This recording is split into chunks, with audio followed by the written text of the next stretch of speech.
Muka surat 59.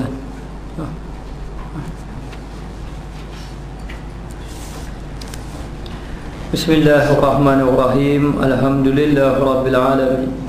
Wassalatu wassalamu ala ashrafil anbiya'i wal mursalin wa ala alihi wa sahbihi ajma'in. Subhanaka la ilma lana illa ma 'allamtana innaka antal alimul hakim. Rabbi shrah li sadri wa yassir li amri wahlul 'uqdatam min lisani yafqahu qawli. Adab murid terhadap guru serta ikhwan. Ikhwan ini yakni sama-sama ataupun kawan-kawan mereka. Setelah kita mengetahui faedah suhbah, yakni bersuhbah ataupun berdampingan, bersahabat, serta kepentingan kita bersuhbah, khususnya tentang bersuhbah dengan pewaris Muhammadi, iaitu Syekh Mursyid yang diizinkan untuk mentarbiyah yang meningkat dalam maqamat. Jadi sebagaimana yang telah kita ketahui mengenai faedah bersuhbah, suhbah ini memainkan peranan penting untuk mentarbiyah hati. Jadi kesan daripada kita bersuhbah ataupun bersahabat, lebih-lebih lagi kita bersuhbah dengan pewaris Muhammad, iaitu guru mursyid. Kerana di antara sifat-sifat guru mursyid ini, apabila kita bercakap dengannya ataupun dia bercakap dengan kita, maka menambah ilmu. Dan apabila kita memandangnya, maka teringat kita kepada Allah Subhanahu Wa Taala. Dan apabila dia beramal, maka kita pun ingin beramal, limpahan daripada guru mursyid tadi. Maka apabila kita bersuhbah dengan guru mursyid, yang mana guru mursyid ini dapat keizinan untuk mentarbiyah hati yang meningkat dalam maqamat, untuk mentarbiyah ataupun untuk meningkatkan maqam rejal-rejal yang sempurna melalui tarbiyah mursyid, ataupun rejal-rejal lelaki yang sempurna yang telah mendapat tarbiyah daripada mursyid yang kamal sebelum daripadanya. Jadi kalau kita dapat jumpa dengan guru mursyid itu mentarbiyah kita, nascaya akan terkesan hati kita. Jadi manusia ini akan berubah hatinya, akan berubah akhlaknya apabila dia ditarbiyah oleh guru mursyid. Jadi kalaulah seseorang itu belajar, maka dia belajar pelajaran tadi, ilmu dia tadi tidak meningkatkan takwa, tidak ada perubahan pada hatinya, pada akhlaknya. Kerana itu menunjukkan guru yang mereka pelajari itu adalah guru dipanggil muallim saja, bukan mursyid. Mursyid ini bila kita belajar dengan dia, maka berlaku perubahan akhlak dengan dia, berlaku perubahan hati semakin bergantung dengan Allah Ta'ala. Kerana mursyid ini kita menyerahkan hati kita ditarbiyah. Hati kita ditarbiyah, bukan saja akal kita saja, tetapi ditarbiyah pula hati kita. Dan hendaklah mendapat tarbiyah daripada mursyid ataupun lelaki-lelaki yang sempurna, rejal-rejal yang sempurna melalui tarbiyah mursyid. Yang mana lelaki-lelaki ini mendapat tarbiyah daripada mursyid. Kalaulah kita tidak berjumpa dengan mursyid, tetapi lelaki yang mentarbiyah kita, guru yang mentarbiyah kita, dia telah mendapat tarbiyah daripada mursyidnya, maka akan mendapat kesan juga, kerana guru itu telah ditarbiyahkan oleh mursyidnya. Maka kita ditarbiyah oleh dia, walaupun dia itu tidak sampai kepada maqam mursyid sebagai contoh. Maka dia kata di sini mentarbiyah sempurna, rejal-rejal yang sempurna melalui tarbiyah mursyid yang kamal sebelumnya, bersambung sampai kepada Nabi dan bersambung sanadnya pada Nabi. Guru kita ni, guru mursyid tadi, kita belajar dengan dia belajar dengan guru mursyid, ataupun kita belajar dengan guru mursyid. Guru mursyid ni ditarbiyah oleh guru yang lain, kemudian orang ni sampai pada orang ni sehinggalah kepada Nabi SAW, maka sanadnya bersambung. Maka apabila Nabi wafat, limpahan nur Nabi tadi akan ada kepada orang yang mengikutinya, iaitu sahabat-sahabat Nabi. Kemudian daripada sahabat Nabi pergi tabi'in, tabi'in sampai kepada kita, dan mereka berubah, bersambung sanad ini di atas mursyid kepada mursyid, mursyid kepada mursyid. Jadi golongan Nabi orang yang sempurna, kemudian diganti kepada ataupun diambil alih daripada sahabat daripada tabi'in kepada tabi'in sampai kepada kita sekarang. Mereka bersambung sanad melalui orang-orang yang hatinya bersih, ataupun guru-guru mursyid yang dapat mentarbiyah hatinya. Inilah yang dikatakan pewaris Nabi. Kita dah faham pewaris Nabi ini, hadis Nabi, kemudian orang ni baca hadis Nabi, itu pewaris Nabi. Kerana dia membaca hadis Nabi. Kalau macam itu pewaris Nabi memang banyaklah. Kita ambil Quran, kita ambil hadis, kita pun baca hadis. Oh, pewaris Nabi. Yang dimasukkan pewaris Nabi itu al-ulama warasatul anbiya. Ulama itu pewaris para nabi, yakni mewarisi Nabi. Sanad itu bersambung daripada Nabi pergi kepada sahabat, sahabat pergi kepada tabi'in, tabi pergi tabi' tabi'in, maka persambungan ilmu tadi, amalan tadi, sanad tadi sampai kepada dia. Inilah yang dikatakan pewaris Nabi sebenarnya. Pewaris Nabi. Maka dia kata di sini bersambung sampai kepada Nabi kita Muhammad sallallahu alaihi wasallam yang menghimpunkan di antara syariat dan hakikat. Jadi perjalanan mereka ini tidak meninggalkan syariat. Syariat dan juga hakikat. Syariat pun perlu juga dan hakikat pun perlu juga. Tidak boleh pakai hakikat sampai tidak semayang menolak syariat, tidak boleh. Maka mesti berjalan di atas syariat dan juga hakikat. Jadi syariat ni kita nak faham hukum hakam. Hukum hakam, ini dipanggil syariat. Adapun hakikat, hakikat ini yakni perbahasan mengenai ataupun pembahasan mengenai hati. Maka ini sampai kepada hakikat Allah Taala. Maka selepas itu jelas pula kepada kita tentang kepentingan bai'ah dan berjanji serta melaziminya. Selepas kita bersuhbah, sebab tu kita nak jalan tasawuf ini mesti kena ada suhbah. Suhbah itu yang dimasukkan suhbah dengan guru musyrik. Jadi bila kita suhbah dengan guru musyrik, kita akan mendapat limpahan dia, limpahan ilmu dia, ataupun limpahan amal dia, ataupun limpahan barakah dia. Ini dia panggil limpahan dia. Maka dalam keadaan kita bersuhbah dengan guru musyrik ini, kemudian lepas daripada suhbah guru musyrik ini, guru musyrik akan mentabiah kita, mentabiah hati kita. Jadi melalui apa? Melalui bai'ah ataupun janji dengannya, dengan arti kata menyerahkan hati kita supaya dibai'ahkan dia. Maka dia akan bai'ah dan kita akan melalui perjalanan yang diatur olehnya. Dan guru musyrik ini dia menghimpunkan syariat dan juga hakikat. Kalau kita jumpa guru tetapi dia menolak syariat, tidak boleh. Dia kena ada syariat dan juga hakikat. Maka di sini kami sebutkan pula sebahagian daripada adab-adab yang diperlukan murid yang jujur. Yang jujur agar dia benar-benar wusul di situ sampai.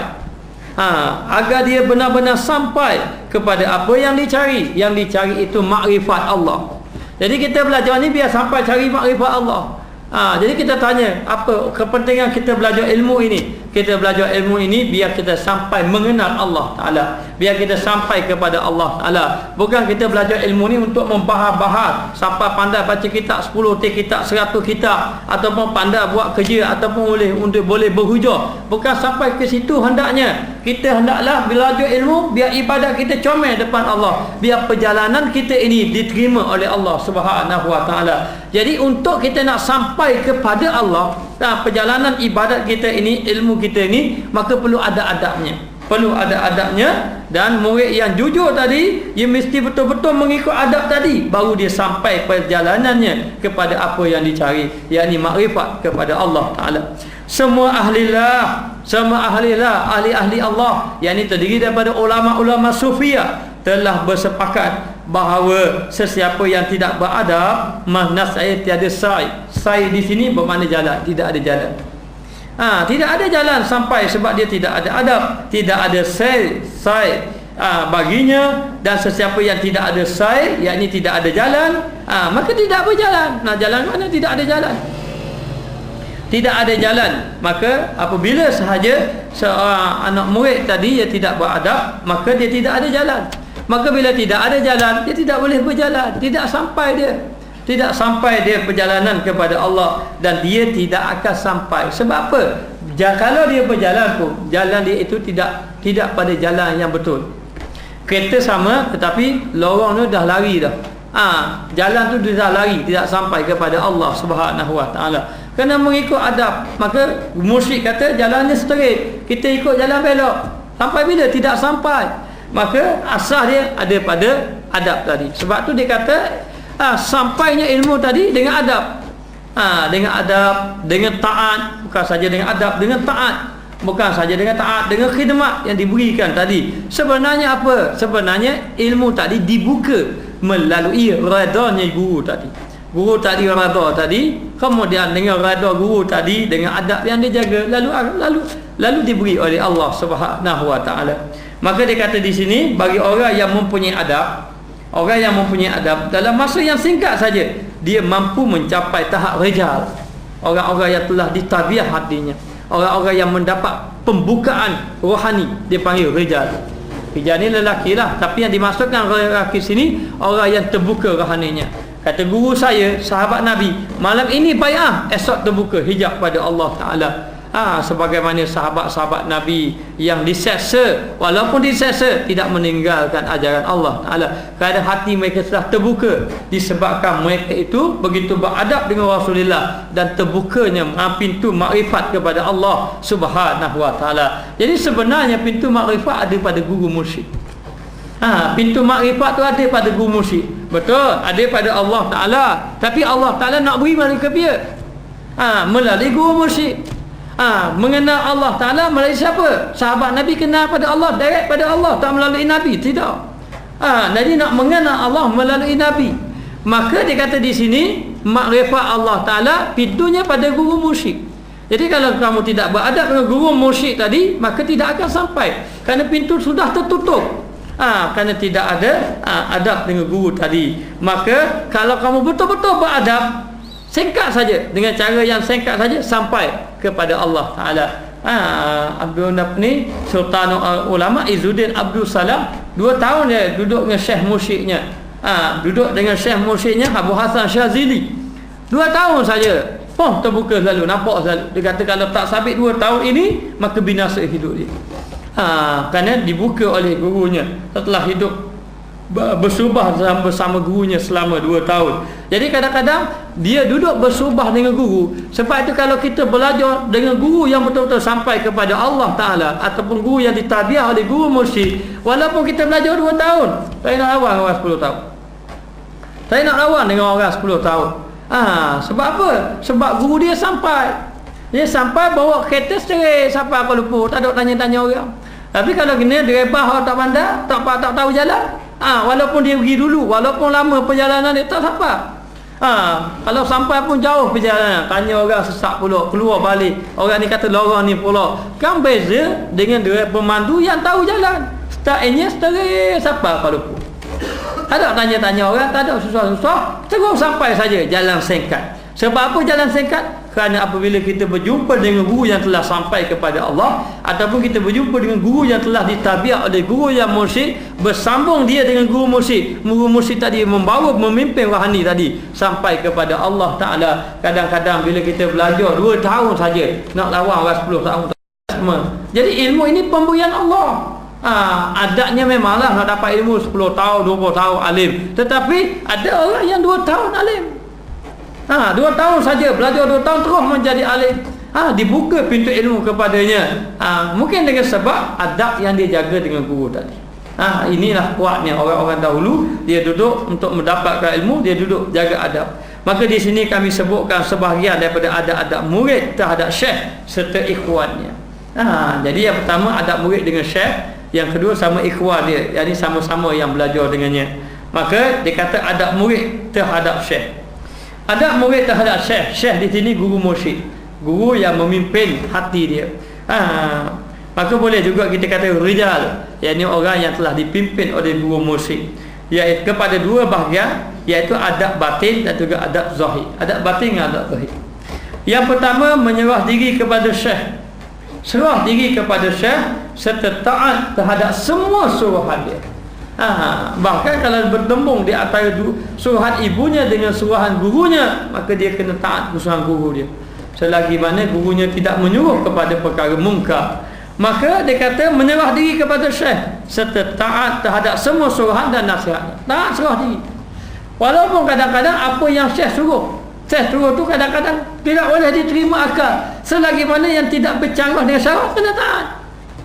Sebab itulah ketika Asyibli berjumpa dengan Junaid Baghdadi, dia kata pada Junaid Baghdadi, wahai Syekh Junaid, sesungguhnya pada diri kamu ada permata, jualkanlah permata itu kepada aku. Bukan permata sungguh, yang dimaksudkan permata itu ilmu rohani. Sesungguhnya pada dirimu ada permata, jualkanlah. Kata Syekh Junaid Baghdadi, sesungguhnya permata itu kalau aku menjualnya, tidak ada yang dapat menilainya. Dan kalau aku nak menilaikannya, mungkin payah kamu nak menerimanya. Tak apa, kamu nilailah berapa kamu nak nilai, aku sanggup menerimanya. Akhir sekali Syibli menyerah diri pada Junaid. Bila menyerah diri pada Junaid, Junaid suruh minta sedekah 4 tahun. Jadi bila menyerah diri keadaan tu, ini perintah guru. Jadi adakah munasabah orang yang pernah jadi gubernur disuruh minta sedekah? Ini tidak munasabah. Ini macam menghina orang, macam menyuruh orang. Jadi kalau dia tidak menyerah, taat kepada guru dia, apa yang berlaku? Tertutup pintu rohani dia. Jadi macam-macam. Kadang-kadang guru dia suruh. Jadi suruh tadi kadang-kadang walaupun dia fikir tidak, seolah-olah macam menghina dia ataupun macam memberati dia, maka itu kena taat. Kalau kamu sanggup dipimpin rohani kamu, kalau rohani kamu akan dipimpin oleh guru. Lalu Syibli kata, Junaid kata 4 tahun minta sedekah, 4 tahun minta sedekah. Cukup 4 tahun, Junaid kata tambah setahun lagi. Tujuan apa dia buat macam tu? Akhirnya cukup 5 tahun. Tanya, apa yang kamu rasa? Aku merasakan akulah yang paling hina. Habis kesombongan aku dulu. Ada dulu sombong masa jadi gubernur, tak ada. Itulah nak cabut kesombongan, disuruh macam tu. Jadi bila kita dah berbai'ah dengan Syekh Mursyid, apa yang Syekh Mursyid suruh buat, kena buat. Selagi mana dia tidak melanggar hukum syarak, kecuali dia nak tabiah kata, nak tabiah kita, dia pun kata minum arak lu sebatok. Kalau mau nak ikut aku nak tabiah kamu, minum arak lu sebatok. Ini memang tidak boleh. Sebab ni dah ijma' dah. Dan ni nas daripada Al-Quran yang mengatakan benda ni haram, tidak boleh, tidak dibenarkan. Maka ini kita tidak boleh taat kepada guru yang macam ini. Tapi nas saya itu memang bukan guru mursyid. Mursyid walaupun dia suruh pada anak buah dia, tapi dia tidak akan buat. Dia tidak akan buat ataupun tidak akan menyuruh perkara yang mungkar. Maka dalam keadaan macam ni, dia kata di sini, maka kena taat semua suruh dia, apa yang dia suruh dan apa yang dia nasihat. Dia nasihat, dia tegur kita, dia pun beritahu gini, kita nak terima. Kita kena terima apa yang dia kata, tidak boleh membantah. Maka bila duduk dengan guru mursyid, kalau guru tu benar-benar mursyid, dalam hati tak boleh bantah. Dalam hati tak boleh bantah. Warna ni kata tok guru ni buat gini, doktor. Dalam hati tak khabar. Dalam hati pun tidak boleh. Kerana apabila kita menyerah diri dengan mursyid, serahan itu terlibat zahir dan batin. Tak boleh. Dan ingat, guru mursyid ni kadang-kadang hak dalaman hati ni dia boleh baca. Kalau tak boleh baca, tak sampai tahap mursyid lagi dia. Kerana mursyid ini adalah guru yang untuk memimpin hati ataupun mengetahui tentang rahsia-rahsia hati. Asap dengki, ujub itu dia boleh baiki, dia boleh buang. Maka yang boleh membuangkan benda-benda kekejian, penyakit-penyakit hati ini ada pada guru mursyid. Penyakit hak berat-berat, asap dengki, benda hak tak nampak ni, guru mursyid ada. Begitu juga doktor. Hak berat-berat, hak kena bedah, hak kena parah-parah dah. Parah-parah duduk dalam tu, hospital apa ni, klinik swasta tak lewat benda. Pergi kepada pakar dia, bagi yang bedah dalam dia. Bagi yang bedah dalam tu, serah pada tu. Maka demikianlah penyakit dalam hati. Disebut dalam hadis, semua penyakit itu ada obat. Kullu da'in dawaun, setiap penyakit itu ada obat. Jadi kita dah faham hadis ni, penyakit zahir dia ada obat. Penyakit gatal, obat dia sapu. Obat dia sapu atau penyakit gatal. Kalau rasa demam ke, Panadol. Rasa tak apa jadi benda, cocok kali, segah lalu. Itu penyakit zahir. Penyakit batin pun ada obat dia. Maka bila ada obat, maka ada orang yang dapat mengobatinya. Orang yang mengobati penyakit batin itu mursyid orang. Maka mursyid ini bila kita serah dengan dia saja, serah zahir dan batin. Batin pun kena serah. Maka bila guru tadi buat macam tu lah. Maka dia kena patuh betul-betul, dia kena taat betul-betul. Ini adab dia. Lepas tu kita rasa pelik. Ahli-ahli sufi, Imam Ghazali masa dia nak belajar dulu, dia masuk kelas, syekh dia sengaja uji dia nak belajar ilmu tasawuf. Dia pun start, syekh tadi buka kitab. Bila buka kitab dia mari je. Dia mari. Syekh pun kata wallahu alam, kata bawa lagi. Bawa lagi. Kawan tu sabar lagi. Dah tak kata benda-benda dalam hati. Lepas tu esok mari pula baca-baca pula, mari pula. Tak mari awal dah, mari lewat sikit. Mari lewat. Tengah dah ngajar dah syekh tadi. Tiba-tiba mari tutup lalu. Wallahu alam. Mari. Dalam hati terima lagi, tak ada kata apa tok guru ni, tak ada. Penyerahan batin tu ada. Besok mari awal. Mari hari yang ketiga mari awal sekali. Syekh pun masuk. Tengok-tengok baru ustaz ngajar. Ada pula orang ni. Tak, malam ni tak jadi. Esok malam lain. Malam ni tak jadi. Serah lagi, hati tak ada kata benda-benda. Dah ada kata dia tak guru benda apa macam gini. Tak ada. Dia serah tu. Selepas malam yang keempat, malam kelima baru dia terima. Baru dia boleh jadi anak murid. Nak tengok penyerahan hati itu berlaku ataupun tidak. Maka dalam keadaan macam ni dia kata perkara ini yang kita serah batin kita kepada syekh tadi tidak termasuk dalam bab taklid. Taklid ni mengikut secara babi buta. Itu terpanggil taklid. Taklid membabi buta, yakni dalam keadaan ikut semata-mata tanpa menggunakan akal.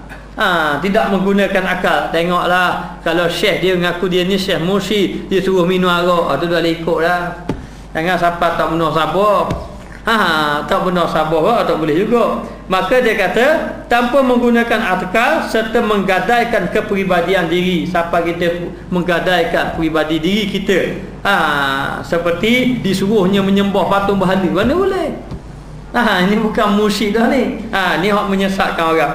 Akan tetapi ia termasuk dalam bab menyerah diri. Dia termasuk dalam bab kita serah diri kepada orang yang mempunyai pengkhususan serta pengamalan serta mendapat kepercayaan yang teguh atas asas muqaddimah pemikiran. Jadi sekarang ni kita menyerah diri. Menyerah diri kepada orang yang mempunyai pengkhususan, khusus bahagian dia.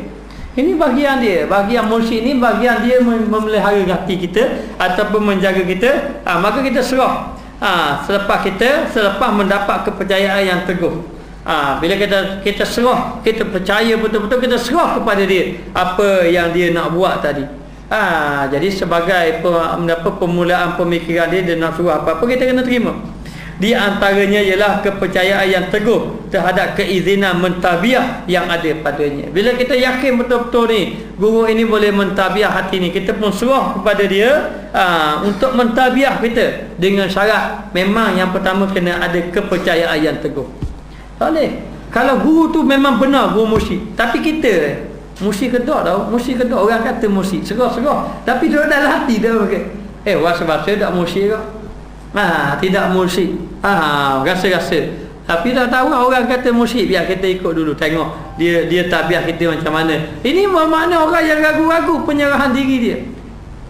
Penyerahan diri dia. Sebab tu kata guru saya, kalau kamu bersuluk, kamu berzikir betul-betul, orang yang ada penyerahan diri betul kepada guru, dia akan dapat jazbah dengan izin Allah Ta'ala. Jazbah ni rasa mabuk dengan Allah, rasa lazat berzikir dengan Allah. Dan zikir itu memberi kesan kepada hatinya. Tapi selagi mana dia rasa ada dalam hati guru dia, betul kedak tahu ni zikir pasal dia pelik-pelik. Bila dia zikir guru tu kata zikir pasal dia pelik-pelik dengan guru ni. Jadi dia nak guru dia tabiah, tapi dia mari fikir dalam tu, tidak akan dapat. Tidak akan dapat. Maknanya tidak akan usul, tidak akan sampai. Maka dia kata kepercayaan yang teguh terhadap keizinan mentabiah yang ada padanya dan mempunyai keahlian. Dan dia orang yang betul-betul bawa tadi, yang kita lantik mursyid tadi, memang dia ahli, memang ada keahlian dia, memang ada kepakaran dia, dan juga memang ada kelayakan dia, memang munasabah dia dan pengkhususan dia. Dan dia memang apa yang dia belajar tu, dia belajar bahagian ni. Dia memang ahli bahagian sufi. Dan juga dia memang belajar. Masa dia duduk dengan guru dia dulu, guru dia tabiah dia untuk mentabiah orang lain. Memang dia telah mendapat pengkhususan dalam bahagian itu. Dan dia memang ahli, dan dia memang layak dan berhikmah serta belah kasihan. Dan sebenarnya dia buat itu hikmah. Dia suruh macam ni, dia suruh macam ni, dalam keadaan berhikmah, dan juga belah kasihan. Dia tak biarkan anak murid dia ni yang peseng, dia berzikir tapi tidak ada kesan apa-apa, dia akan panggil pula. Tak boleh biarkan ni kesian, dia tidak ada kesan, dia bagi zikir macam ni pula. Bagi zikir, zikir ni zikir tinggi sikit. Zikir. Jadi nak beritahu dengan ada sifat kasihan belas. Juga yang menghimpunkan di antara syariat dan hakikat dan syarat guru mursyid tadi pula, nak cari guru tadi dia himpun dua, hakikat dan syariat. Hakikat pun ada, syariat pun ada. Semayang bukan tak tinggal. Ada mursyid-mursyid yang tak semayang langsung, itu tak boleh, itu bukan mursyid lagi dah. Hakikat dia macam biasa, syariat pun macam biasa, semayang jemaah macam biasa. Walaupun bagi pandangan dia yang sampai kepada maqam dia itu, kalau tak cukup 40 orang insan kamil tak boleh mayang, sebab dia dah maqam lain dah. Dia dah jadi khawas ataupun khawasul khawas. Bagi diri dia ini, dia kena tengok orang yang dalam sembahyang jemaah tak cukup 40 orang. Insan kamil, dia bagi dia kata dia tak boleh mengikut pandangan daripada ahli sufi dia yang dia ambil, kata tak boleh. Tetapi untuk menjaga juga fitnah, maka dia pergi kau sembahyang macam orang lain sembahyang Jumaat. Lepas dia sembahyang Jumaat dengan orang lain, balik dia sembahyang pula sendiri. Dia sembahyang pula sendiri. Ada seorang wali Allah, saya tak ingat lah, Tuanku Palu ke Tuanku Pulau Mani lah, tak ingat. Jadi Tok Imam tadi sembahyang Jumaat. Bila Tok Imam sembahyang Jumaat, habis pada Tok Imam sembahyang Jumaat, dia bangun, dia sembahyang balik. Lalu orang tanya dia, kenapa dia sembahyang balik? Dia kata sebab Tok Imam itu ada dia punya sembahyang dia ada macam-macam gelisah.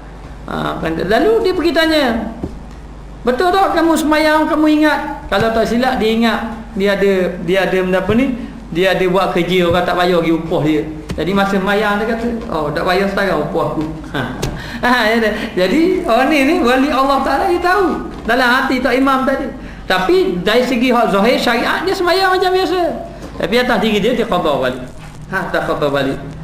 Jadi dia tidak hukum orang tu, hanya bagi diri dia saja. Jadi dia menghimpunkan di antara syariat dengan hakikat. Jadi dia kata guru, walaupun dia tak sampai kepada mursyid, syariat pun dia pegang juga. Tidak boleh sampai tertanggal syariat pada dirinya. Sedangkan Nabi SAW pun bersyariat juga. Di antara syariat dan hakikat serta banyak lagi hinggalah sampai kepada penghujungnya. Maka perkara ini benar-benar sama keadaannya dengan si pesakit yang menyerahkan diri sepenuhnya kepada doktor. Jadi demikianlah, macam orang sakit, dia serah diri pada doktor. Apa doktor nak buatlah, asal dia sihat dah. Doktor kata, pada pandangan saya awak kena kerak kaki. Dia kerak kaki. Maka dia serah kaki dia, gerak-geraklah, asalkan dia sihat saja. Maka demikianlah orang yang nak duduk dengan guru. Dia nak duduk dengan guru, dia kena serah diri pada guru. Kau pandanglah guru nak buat apa-apa pun, guru nak marah dia, nak perintah dia, nak buat apa-apa, suruh pada dia. Asalkan hati dia diterbiah, hati dia dapat dididik, dijaga. Maknanya ini adab dia bersama dengan guru mursyid. Maka tidak dapat tidak, dia kata di sini, seperti seorang doktor dengan pesakit. Pesakit terhadap semua rawatan serta nasihatnya, dia kena terima. Doktor kata, saya nasihatkan awak macam ni, kemudian awak kena buat rawatan macam ni. Maka dalam keadaan ini, pesakit tadi tidak dikira sebagai seorang yang tidak menggunakan akal. Jadi bila saja pesakit tadi ikut kata doktor kata kerak kaki, ya kerak kaki, boleh kita kata pesakit ini tidak ada akal tak? Sebab apa? Sebab dia menyerah kepada doktor tadi. Maka demikianlah kalau duduk dengan guru mursyid. Jadi guru mursyid ini tak boleh belajar lebih kurang, dia kena sumpah. Tak boleh belajar lama-lama jumpa kali, apa khabar? Apa khabar? Tanya sekali, lepas tu tak ada. Jadi jauh. Dia guru mursyid, kena serahkan diri dia. Dia kena duduk berdampingan, dia tak boleh belajar. Jadi selama ni kalau kita belajar, kita tidak ada guru mursyid, dan hati kita tidak terikat. Kita balik belajar balik. Kata orang ni pula belajar balik. Siapa yang mentadbir hati kita? Lalu kita fikir, kenapa kita belajar selama ni tidak berubah? Sebab selama ni kamu ditadbir oleh siapa? Hati kamu lagi. Maka sebenarnya untuk belajar dengan guru ustaz mana-mana tak apa. Tetapi untuk nak mentadbir hati kita, mesti kena ada seorang mursyid. Dan nak seorang mursyid, jangan main reka-reka saja. Tengok ustaz ni beres, tak mayat tak apa, duduk dengan ustaz ni tak boleh. Dia kena tengok dia punya syarat-syarat, cukup. Bila cukup, pergi jumpa, didiklah tabiat saya. Lepas tu saya nak bersuhbah, duduk bersuhbah. Jadi guru tadi tengok sampai masa bai'ah, dia pun bai'ah, dia pun talqin. Bila talqin, kena jaga, adab memang kena jaga. Sehingga kan setengahnya, kalau tok guru tu syekh tadi, syekh tu lepas sembahyang, kalau you duduk sela. Kalau kalau syekh tadi duduk seperti tahiyat awal, you duduk tahiyat awal, tahiyat lari, nak jaga adab. Nak jaga adab dia. Jadi bila orang tadi dia jaga adab, di sini limpah rohani sampai. Yang faham rohani sampai kepada anak murid tadi disebabkan dia itu bersama dengan syekh tadi. Jadi kita nak belajar tasawuf kena cari syekh. Kena cari syekh. Jadi bila kita cari syekh, yang dimasukkan syekh bukan nama dia syekh. Nama syekh, nama je syekh. Syekh Mujibur Rahman. Contohnya, syekh apa? Syekh Ahmad. Itu nama syekh bukan. Orang yang mendapat pangkat syekh tadi dari segi mentabiah orang lain. Jadi syekh di situ biasanya syekh tarikat. Syekh yang sampai kepada tarikat. Lepas tu tarikat, syekh dapat tarikat tu jangan dia dakwa sendiri. Panggil saya syekh, sebab saya bawa tarikat. Tolong panggil saya syekh. Kalau orang nak ikut saya, ni syekh dia. Ini syekh. Dia ini mendapat irsyad daripada guru dia. Sekarang ini kamu sudah boleh menjadi syekh. Bukan syekh bawa tahlil dah. Ada syekh saya tahlil kan. Pergi malam-malam kan. Okey, malam yang pertama, malam kedua. Bawa kali lah. Itu syekh juga, itu syekh tahlil. Syekh tahlil, habis tahlil, masuk tengok TV pula. Kita gusti malam-malam. Tadi baru syekh tahlil. Bukan syekh yang tu. Syekh yang mendapat irsyad ataupun daripada keizinan daripada gurunya. Maka demikianlah dia kata, dia ataupun menggadai prinsip dan peribadi, bukan bermakna dia serah diri sampai menggadai prinsip dan juga peribadi. Bahkan dia disifatkan sebagai seorang yang berakal, kerana ikut kata syekh dia tu orang yang berakal, kerana menyerahkan diri kepada orang yang mempunyai kepakaran dalam pengkhususan, kerana dia serah diri kepada doktor pakar, kerana dia serah diri kepada syekh untuk mentabiah dirinya. Dia juga dikira sebagai seorang yang jujur dalam mencari penawar. Oleh kerana dia ini taat kepada syekh, ikut kata syekh, maka dia jujur, dia akan dapat. Sebab tu kisah Junaid Baghdadi, ramai-ramai anak murid dia, ramai-ramai anak murid dia, ada anak murid yang dia sayang. Tapi Syekh Junaid Baghdadi memang sayang, dan yang disayang itu budak. Jadi orang-orang anak murid dia yang ramai-ramai tu dah tua-tua dah, orang belajar lama dah. Jadi dalam keadaan macam tu, pelajar guru anak-anak murid yang lama ni rasa tak sedap dalam hati dan bercakap sama-sama, tak pernah cakap depan syekh. Tapi mereka tak puas hatilah. Tak puas hati di antaranya, kenapa syekh ni muliakan budak ni, sedangkan budak ni baru belajar dan dia ni dah belajar lama dah. Tapi apa kan syekh sebut nama dia, apa kan syekh sebut nama dia. Jadi orang ni rasa dalam hati dia rasa macam tak patutlah syekh buat macam tu. Dan dia bunyi sama-sama dia, tapi syekh tahu. Syekh tahu. Ini adab hati tak kena dah dengan guru dia tadi. Lalu apabila syekh tu dapat tahu, syekh kumpul semua anak murid dia. Bila kumpul anak murid dia, lalulah dia beri satu pisau dan seekor benda burung di tangan dia. Pergi bawa satu binatang, satu pisau untuk disembelih. Seekor burung kalau tak silap. Dia sembelih. Jadi dia suruh sembelih di tempat yang tidak diketahui, hanya Allah Ta'ala. Maka anak murid yang lain sembelih belaka, sampai budak yang tadi itu tidak sembelih. Lalu bila tidak sembelih, ditanya kenapa tidak sembelih. Kerana syekh mengatakan bahawa sembelihlah, dia kata. Di mana tempat saja, asalkan hanya dia seorang je tahu, tak ada orang lain yang tahu. Jadi dia kata, bila saya nak sembelih, ada sama yang tahu. Bila saya nak sembelih, ada sama yang tahu. Lalu Syekh Junaid Baghdadi ditanya, siapa yang kamu maksudkan? Yakni Allah Ta'ala. Orang lain sembelih habis dah, masa nak sembelih tak ingat dah. Lalu Syekh Junaid Baghdadi mengatakan, ini dia anak murid yang dapat isi, orang lain kulit belaka. Ini yang sebabnya aku kasih pada dia, tak kasih padamu semua.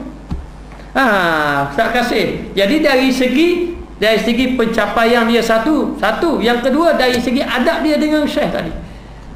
Oleh kerana dia adab dengan syekh ni, dia rasa tak puas hati dengan syekh tadi, walaupun dia tidak nyata di hadapan, ataupun dia cakap belakang saja, ataupun dia mari dalam hati, dia sudah dikira tidak ada adab dengan syekh. Sebab tu bai'ah ni, bila kita bai'ah saja dengan guru, adab dalam hati ni jaga selalu. Sebab ada kesan. Kalau guru yang benar, kata guru saya, kalau guru yang benar, siapa yang meninggalkan guru benar tadi, dia tidak akan jumpa lagi jalan. Kalau jumpa guru yang lain yang benar juga, selamatlah. Tapi orang lainnya, kalau dia jumpa guru yang benar, dia lari pada guru benar ni, dia tak jumpa dah dan payah dah nak cari. Allah Ta'ala beri tunjuk sekali je. Kalau ada tu, nasib baik sangatlah. Allah Ta'ala beri pula guru lain pula ganti pimpin dia. Tapi oleh makhluknya, bila Allah Ta'ala hantar saja guru yang benar, dia duduk guru benar, selamat dia akan dapat pimpinan. Tapi kalau dia lari, biasanya dia tak jumpa dah, tak akan jumpa dah. Maka dia kata di sini, bila saja bai'ah, hadap dengan hati. Kalau kita mari kuliah maghrib aja balik dan kita tak pernah bai'ah pun dengan guru mana-mana, boleh tahan lagi. Tapi kalau dalam bai'ah ni, dalam hati jaga satu. Ini dipanggil adab hati di antara murid dengan syekh. Sebab itulah orang-orang kafir mengatakan, aku tidak pernah berjumpa dengan orang yang begitu kasih kepada seorang orang lain kecuali kalangan sahabat-sahabat Nabi, sahabat-sahabat Muhammad. Sahabat Muhammad, Rasulullah nak kata apa-apa, sangguplah ke? Sehingga kan Khabbab ibnu Adi yang diseksa, masa ketika diseksa itu dalam keadaan dia hampir-hampir wafat dah. Ketika hampir-hampir wafat dah, kena tikam, kena robek-robekkan tubuh dia ni, sehingga dia hampir hembuskan nafas yang terakhir. Lalu orang kata, aku mahu tempat kamu ditukar oleh Muhammad. Khabbab mengatakan, aku rela mati daripada ambil Muhammad tempat aku. Maknanya Khabbab kata, aku tidak rela walaupun duri satu pun kena atas tubuh Muhammad pun aku tidak rela. Orang kafir kata, aku tak pernah jumpa orang yang begitu taat kepada orang lain kecuali ada pada sahabat Muhammad. Sebab apa? Mereka dah menyerah hati mereka pada Rasulullah. Mereka dah menyerah, maka Rasulullah tidak ada. Maka serahkan hati kita kepada pewaris Nabi. Maka pewaris Nabi adalah guru mursyid sebenarnya. Ulama-ulama sufi yang mana hati mereka itu bergantung dengan Allah, rapat dengan Rasulullah sallallahu alaihi wasallam dan bersambung sanad dengan Nabi.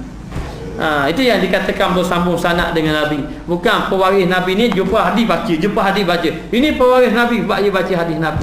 Orang mau dia baca hadis Nabi. Orang Cina pun boleh baca hadis Nabi. Jadi siapa yang dikatakan pewaris Nabi ini? Guru mursyid. Kerana mana guru mursyid dia punya sanad dia ini sampai kepada Rasulullah sallallahu alaihi wasallam. Jadi jalan penyakit hati kita, penawar dia ada pada guru mursyid.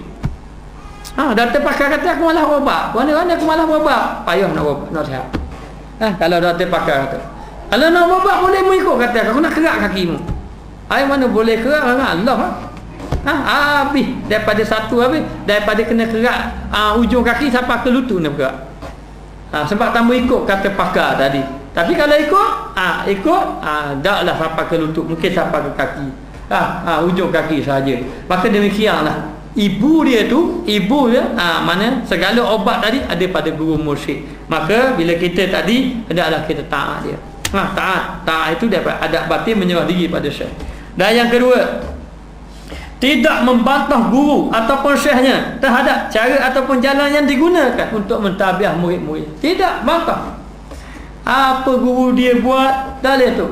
Tidak boleh dia membantahkan sedikit untuk mentarbiyah murid-muridnya. Itu cara dia nak tarbiyah. Jadi macam-macam cara. Macam yang kata Tok Guru Alif Ahmadi, kata Imam Syafi'i, mu ni basuh kandang kuda. Dah tak ada. Dah nak batah. Itu tarbiyah guru dia pada anak murid dia. Kerana dalam bab ini syekh berijtihad berdasarkan ilmu. Mengikut pandangan syekh tadi, orang ini kalau nak tarbiyah orang ni melalui cara macam ni. Orang ni nak tarbiyah ni melalui cara macam ni. Maka berdasarkan kepada ilmu, berdasarkan kepada kepakaran dan juga pengalaman yang dia ada. Pengalaman dia pun ditarbiyah juga untuk nak jadi mursyid. Mursyid ni mesti syarat dia sudah ditarbiyah. Rohani dia sudah ditarbiyah dan dia pun ada pergantungan dengan mursyid dia. Jadi dia pun dapat tahu macam mana nak mentarbiyah ni berdasarkan pengalaman dia. Jadi tidak sama. Antara anak-anak murid tidak sama. Ada seorang syekh tu dia suruh pergi Kuala Lumpur. Daripada Terengganu pergi Kuala Lumpur. Duit cukup tambang pergi tambang balik tak payah. Tapi dalam masa sebulan mari mula sini. Aku nak ajar mutawakal. Nak ajar mutawakal pergi. Awang tu pergi juga, pergi. Siapa alergi makan tak ada. Makan tak ada. Duduk surah. Tolong duduk lapar perut sangat. Orang tu makanan gitu lah. Lepas tu nak balik tupas-tupas siapa je. Kamu dia dah sampai makam tawakal. Kenapa aku buat macam tu? Bukan nak nyesa kamu, tidak. Tapi aku nak ajar kamu. Ini dia makam tawakal. Jadi guru. Ni guru makan tawakal.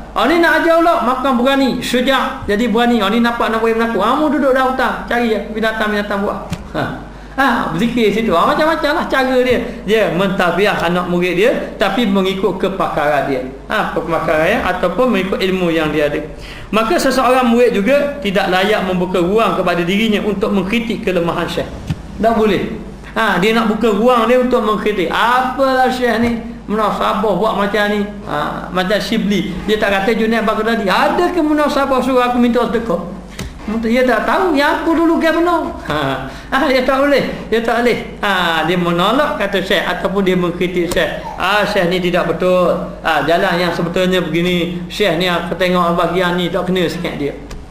Dia pun lemah juga. Tengok-tengok dia cakap tasawuf boleh, bahasa Arab tak apa boleh kira. Bahasa Arab masih boleh lawan. Dah dia kata gitu dah dia. Jumpa mengkritik Syekh tidak boleh. Maka perkara sebegini boleh mengurangkan kepercayaan murid kepada guru, kerana perbuatan dia mengkritik tadi menyebabkan kurang percaya dia kepada guru tadi, lalulah dia terhalang daripada mendapat banyak kebaikan yang ada pada guru. Tidak akan dapat kebaikan. Kalau guru tidak berada, tidak akan dapat kebaikan. Kata guru saya, boleh jatuh su'ul khatimah kalau kita banyak sangat salah adab dengan guru. Kalau dalam keadaan salah adab dengan guru tidak boleh. Jadi maka dalam keadaan macam tu kena beradab, dan ia akan menyebabkan ikatan hati dan juga madat rohani, kita panggil apa, limpahan rohani terputus di antara dia dengan guru tadi apabila dia tidak beradab. Jadi ada satu orang anak murid, dia ini belajar dengan guru dia. Dia belajar lama-lama dengan guru dia. Bila belajar lama dengan guru dia, lalulah dicadangkan belajar dengan syekh lain pula. Maka anak murid tadi pun jumpa syekh dia. Kata, Syekh, izinkan saya nak belajar kat orang lain. Saya kata, aku izinkan kamu pergilah belajar. Baguslah, beradat lah situ. Dia pun pergi belajar.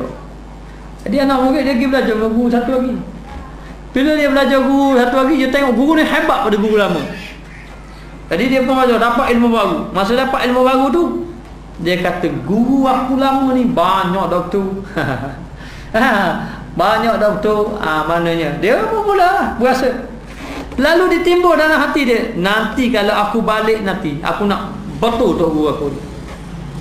Banyak salah. Tak apalah. Jadi dia pun balik. Jadi dia belajar ni, belajar ngaji. Dia pun balik. Bila dia balik, dia pergi jumpa guru dia.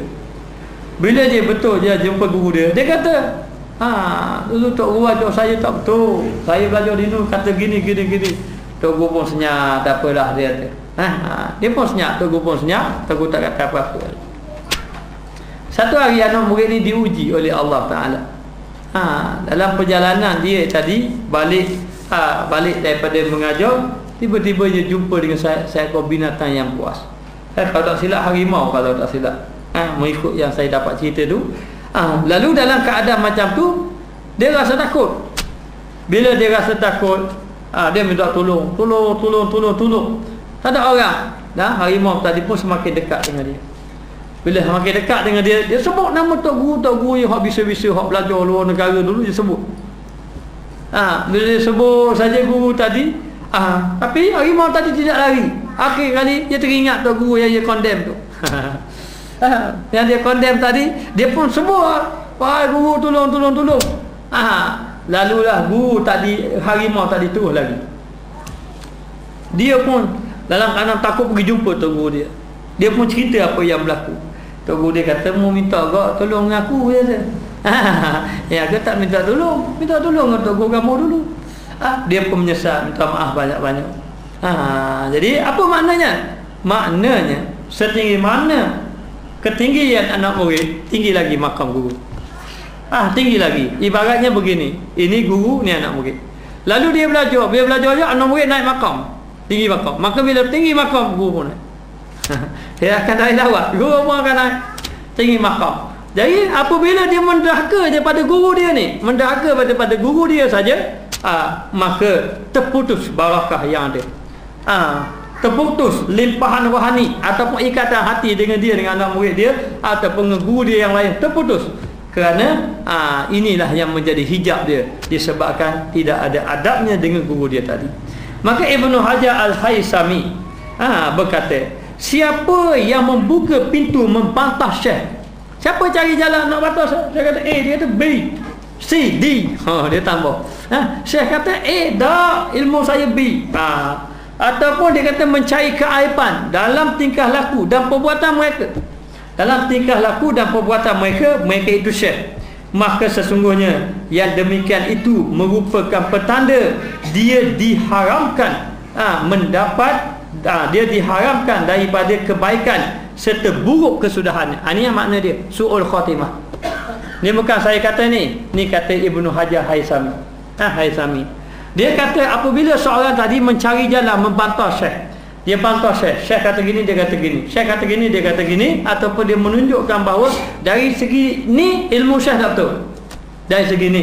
Lalu dalam keadaan macam tu, dalam waktu yang sama dia cari pula tingkah laku syekh ni apa perangai gini, apa perangai tak betul, dia cari pula tingkah laku syekh, maka ketahuilah ia merupakan petanda dia diharapkan mendapat kebaikan. Dia tak akan jadi baik, dia tak akan dapat ilmu manfaat, tak akan jadi baik pada dia, dan serta buruk kesudahannya. Masuk buruk kesudahannya, dia boleh mati su'ul khatimah, mati dalam keadaan su'ul khatimah. Maka di samping itu juga mereka juga berkata, sesiapa yang berkata kepada syekhnya, kenapa ataupun dia dengar dia kata berbahas, kenapa dia tidak akan berjaya selama-lamanya.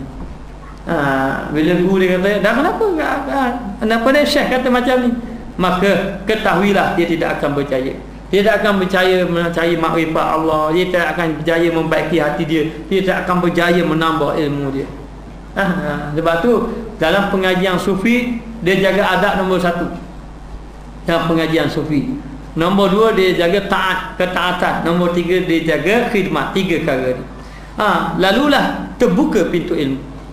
Terbuka pintu ilmu tadi. Maka dia kata di sini maksudnya ialah berkata kepada guru ataupun syekh dalam suluk serta tarbiyah, yakni dalam ketika dia ditarbiyah oleh gurunya ataupun dalam keadaan dia suluk dia dengan arti kata dalam keadaan guru dia sedang memimpin rohani dia, seperti ketika berzikir sebagai contoh, ataupun seperti dalam keadaan ketika dia bertawajuh. Dia ada satu dia tawajuh. Bertawajuh. Tawajuh ni biasanya dalam keadaan berzikir tadi, berzikir ramai-ramai, maka guru ni akan bawa rohani kita. Adalah dengan cara-cara dia. Ini ada dalam ilmu suluk. Maka dia kata serta dalam keadaan dia ditarbiyah. Dia ditarbiyah, tiba-tiba dia bahas, guru kata gini, dia kata gini, guru kata gini, dia kata gini, maka ketahuilah dia tidak akan berjaya, tidak akan sampai. Dia tidak heran kenapa orang belajar 10 tahun tak jadi apa-apa. Kadang-kadang dia ada silap dengan syekh dia, kadang-kadang ada silap dengan guru dia. Dan kita kena cari rahsia-rahsia kenapa orang-orang dahulu menjadi ulama-ulama tu sekejap saja. Hudaybiyah ini perampak orangnya. Mana dia orang perampak, tetapi apabila dia bertaubat, dia belajar sekejap aja, dia balik jadi ulama sufi lalu. Sekejap aja, tak lama. Maknanya kalau ibaratnya 5-6 tahun dia balik terus jadi ulama sufi yang hebat. Mari mana? Ialah dari segi hati yang ikhlas untuk belajar dan dengan cara dia mengikuti jalan yang sebenar, dengan mencari adab dan sebagainya. Maka apabila syaitan mencampakkan ke dalam hati seseorang murid tentang kemuskilan syarak yang berlega di sekitar tindak tanduk syekh yang bertujuan untuk memutuskan hubungan di antara guru dengan murid, lalu syaitan akan mencampakkan kemuskilan syarak. Dari segi syarak ni muskil sikit lah, mana bukan banyak sangat. Benda tu tidak rosak akidah, benda tu tidak batal, benda tu tidak menjadi kesalahan yang besar, tapi syaitan masukkan. Sebab sufi ini dia mementingkan perjalanan rohani. Zahir ini dia ambil asas saja, mungkin dalam tu guru tu kadang-kadang dia dah bahaki guru akan takbir 4 kali. Dia kata mana semayang isyak ni, dia semayang ni patutnya rakaat pertama dengan rakaat ketiga je akad. Lepas daripada rakaat kedua masa berdiri rakaat yang ketiga tu baru akad takbir Allahu Akbar. Rakaat kedua hebat tayuh lah dia. Jadi guru musyrik dia akad 4 kali. Pertama akad kedua, akad ketiga tu kompekor sikit aja. Dia bahas tu. Ni syekh kita tak betul. Berzikir tak dapat jazbah, orang-orang tak jalan, hati tidak berubah. Kerana apa? Kerana dia mempertikaikan benda yang kemuskilan syarak yang tidak membawa kepada rosaknya amalan ataupun akidah. Maka dia kata akan memutuskan hubungan di antara guru dengan murid dan menghilangkan kepercayaannya. Maka murid hendaklah berbaik sangka terhadap syekhnya. Ada tu pandangan lain tu, dia guna pandangan lain. Syekh ni Allah, dia tinggi. Syekh ni bahaya. Kalau syekh mursyid ni dia kata dia tunjuk.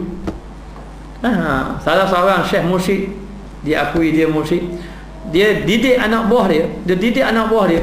Kemudian anak buah dia dapat kelebihan. Di antara contoh kelebihan dia, anak murid dia jalan dalam hujan tak basah. Dia basah berjeruk. Dia basah berjeruk. Lah dia kata, kau mang tok guru. Kau mang syekh tinggal syekh. Padahal syekh tu nak tu je, nak apa ni? Nak uji dia saja. Saja je nak tengok gitu. Kadang-kadang dia mula mempertikaikan ataupun meremehkan dia. Maka dalam keadaan macam tu dia kata dan menghilangkan kepercayaannya, maka murid hendaklah berbaik sangka ke atas hadap syekhnya dan carilah takwil syarak. Cari takwil syarak. Ada takwil syarak warna-warna ke? Serta jalan keluar menurut hukum-hukum fiqh. Sebab fiqh ni luas. Cari jalan keluar. Tak apa, mungkin ada pandangan macam ni. Dia pegang mazhab Hanafi ataupun aku mazhab Malik boleh. Mari tawilan syarak. Kerana tidak membataskan, tidak menghilangkan ataupun tidak membawa kecacatan musyrik dia. Dengan sebab dia melakukan kemuskilan syarak dari segi hukum fiqh. Jadi kita carilah perkara-perkara yang berkaitan hukum fiqh. Jika tidak mampu melakukan demikian, maka hendaklah dia bertanya dan meminta penjelasan syekh secara beradab lagi hormat. Pergi jumpa kau. Saya tidak fahamlah syekh. Boleh ke yang syekh buat ni betul? Ini berlaku kepada siapa? Macam Imam Syafi'i kan? Imam Syafi'i kan dia pergi rumah Imam Ahmad. Bila dia pergi rumah Imam Ahmad, Imam Syafi'i makan banyak-banyak. Dia anak murid dia kata, "Guana imam makan paruk, makan banyak-banyak. Sedangkan Nabi kan makan sikit-sikit." Kan dia dah tarah imam, bukan tarah orang awam. Imam Ahmad kan, anak dia kata gitu, Imam Ahmad kata, "Aku rasa gitu juga." Tidak wani nak tanya. Makan banyak-banyak.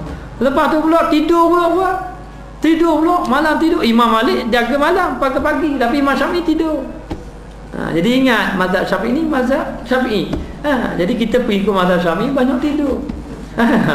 Jadi dalam keadaan tidur. Yang ketiga, lepas tidur tu bangun sembahyang lalu, tak ambil wudu pula. Pelik tu, warna keadaan ni. Lalu ambil keputusan jumpa Imam Syafi'i. Ya Imam, tolong terangkan kenapa Imam buat macam ni. Imam makan banyak sedangkan Nabi makan sikit. Kenapa Imam ini tidur banyak saja sedangkan Nabi tidur sedikit? Sedangkan kamu ni Imam, kenapa kamu ni bangun terus sembahyang selalu? Sedangkan bila tidur kan batal wudu, mengikut dalam mazhab Syafi'i juga. Tapi terus bangun tak ambil air sembahyang. Imam Syafi'i berterang, adapun aku makan banyak kerana sesungguhnya makanan ini dihidang oleh kamu Imam Ahmad. Jadi hidangan makanan yang dihidang oleh orang soleh ini banyak barakah. Semakin banyak makan, banyak barakah. Jadi orang tanya kenapa makan banyak? Semakin banyak makan, banyak barakahnya. Maknanya kemudian kamu melihat saja aku tidur, tetapi dalam tidur aku dapat menyelesaikan 1000 masalah. Jadi sebenarnya bukan tidur tengah memikir, baru fikir masalah-masalah ni, 1000 masalah. Jadi oleh kerana aku tidak tidur, wudu tidak batal. Bila aku bangun aku sembahyang, barulah dia faham tindakan syekh dia tadi.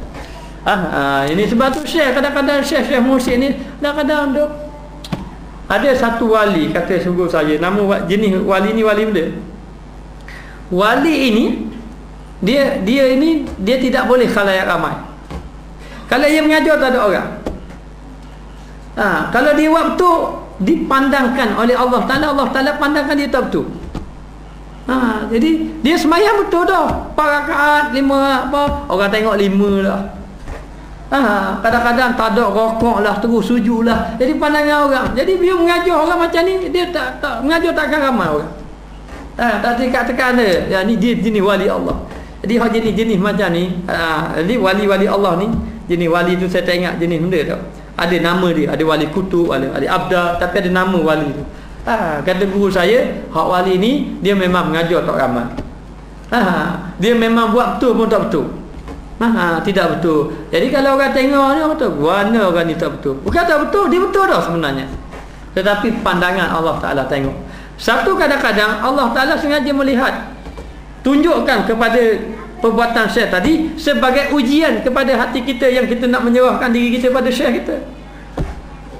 Jadi bila ditunjukkan amalan-amalan syekh tadi, jadi diuji. Bila uji, dia kata syaitan pun akan mencampurkan dalam hati tadi, sehingga kan rasa tidak senang dengan tindak tanduk syekh. Padahal tindak tanduk syekh tadi tidak terkeluar daripada jalan tadi, ataupun jalan tadi tidak merosakkan amal ibadatnya. Maka dia suruh cari takwilan. Kalau tak boleh juga, takwil pun masih tak betul juga. Maka dia kata hendaklah beradab sebagaimana yang dihuraikan dalam perbahasan mengenai muzakarah murid dengan mursyid. Ni ada kari muzakarah murid dengan mursyid. Jadi kena ada. Tak boleh. Kadang-kadang guru mursyid ni dia sengaja buat pelik. Ada seorang syekh sufi tu, Allah. Kisah ada syekh sufi ni, dia dapat masyhur yang melampaui masyhur. Orang sebut nama dia sehingga dia rimah dia. Bila masyhur macam-macam, telefon bunyi 5 minit kali masyhur. Baru nak makan ni kejap tak ni bunyi nama. Itu bahagian telefon, bahagian mesej pula. Lepas tu bagi orang mari rumah masyhur, dia jadi serabut dengan orang. Tapi tak ada kira dia masyhur sungguh. Jadi kata aku nak cari mana, nak cari jalan macam mana. Lalu dia pergi kedai. Dia pergi jalan, dia pergi duduk kat kedai. Dia berdiri, dia pun lari selalu. Lari macam perampok, macam ambil barang terus lari. Padahal dia tak curi pun. Jadi gaya dia kok dia pun lari dia tutup muka. Bila tutup muka, pakaian dia pakai biasa dah, tak pakai pakaian ulama dia tu. Dia pakaian biasa, dia duduk kat kedai, dia pun lari. Dia lari tuang kedai pun curi. Dia tahu dia tak cek barang ni hilang. Pun curi, orang pun kejar. Dia lari. Lari masuk dalam rumah dia sendiri. Orang pun kejar ramai masuk dalam rumah. Bila masuk dalam rumah dia, orang pun kata, dia masuk dalam rumah orang soleh, nanti orang soleh akan hukum dia. Orang pun masuk dalam rumah tadi, tengok-tengok yang pakai baju pencuri tu syekh tu. Syekh ni. Jadi kacau orang.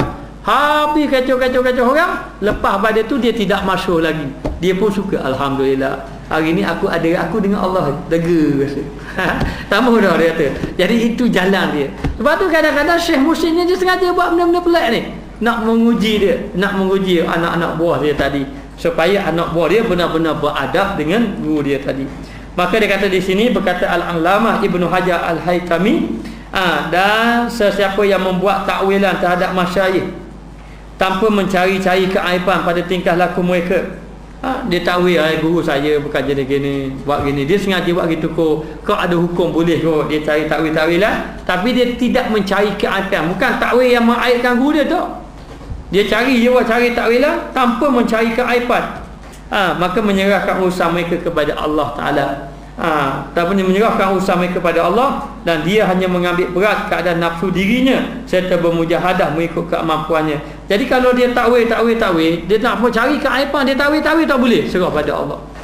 Muasa takwil guru mu takwil nafsu dirimu dah. Asal takwil gurumu macam ni, kamu cuba kok boleh kau, tapi tak boleh takwil. Mana guru buat macam tu, tak boleh takwil. Maka serah pada Allah Ta'ala, sibukkan takwil diri sendiri, cari nafsu kita. Cara ke diri kita, dia kata, maka ambil berat keadaan nafsu dirinya serta mujahadah mengikut kemampuannya. Mujahadah lawan. Mudah-mudahan dia sampai kepada maksud tujuan dan berjaya mencapai keinginannya dalam masa yang terdekat, insya-Allah. Kalau kita buang mendapat apa yang berlaku pada syekh tadi dan cuba buat takwil, jangan cari kelemahan syekh tadi, lepas buat takwil tak jumpa, serah pada Allah, sibuk cara nafsu kita, baiki diri kita, insya-Allah sampai kepada Allah Subhanahu wa taala. Ini di antara adab kita dengan syekh, jalan untuk kita sampai kepada Allah Subhanahu wa taala. Wallahu a'lam.